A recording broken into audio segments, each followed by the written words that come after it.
So let's get into these four. Let's talk about purchases. And obviously, we're going to have some type of title transfer for it to be a purchase. It says an application for a dwelling secured loan. We're all going to have that throughout from here on out. It's got to be dwelling secured. But the purpose is to purchase or construct, we're going to find out, but to purchase a dwelling. Now, you might have one dwelling as collateral, another dwelling that they're buying. That's okay. Nobody said they had to be the same place. We have a dwelling secured loan, yes. To purchase a dwelling, yes. I'm making check marks here. If you can check, then you have a HMDA purchase. Again, there might be some exemptions, but let's not go there yet. Number two, this is not a consumer regulation.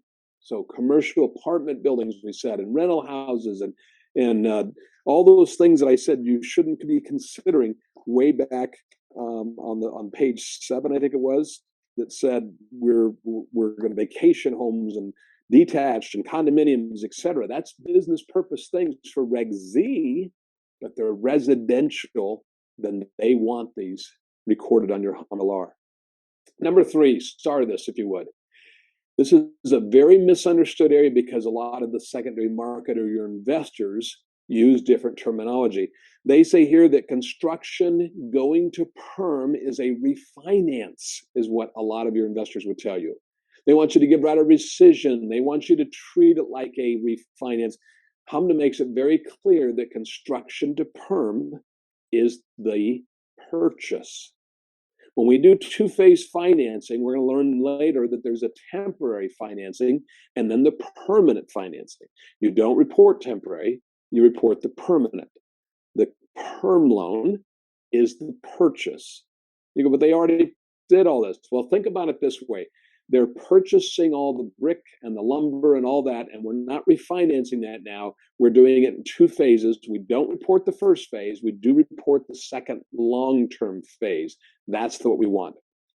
So you notice there italics, the combined construction and perm or separate construction loan, permanent, taking that out. We are going to report that as a purchase, not as the refinance. That's what I want you to get. Page 13, number 4. Sometimes it takes more than one loan. Maybe you got an 80% that's going to go be sold to an investor, and then you have 10%, and maybe they're only putting 10% down. So you're doing an in-house 10% second lien, but it's to what? Purchase the house. It's to help purchase it. That's not a home equity loan. It's not a refinance. It's a piggyback or 80-10-10 or whatever you want to call them. Together, these are purchasing. They're both going to be used to purchase. Now, I'm going to give you a little hint about something I'm not talking much about today, and the data, as I mentioned, but you would see both of those in your combined loan to values and combined collateral, all that. You got to think about both loans together. All right, short term. If you read through that paragraph, what it says to you is that if somebody buys, fixes up, and sells, let me just pause. Rehab loans, you might call them splash and dash or flipping houses. Those types of things, they want reported. They're short term, they're not temporary. Temporary is exempt from HMDA. We're going to get there in a little bit. This, what is described in number 5, is not temporary, it's short term.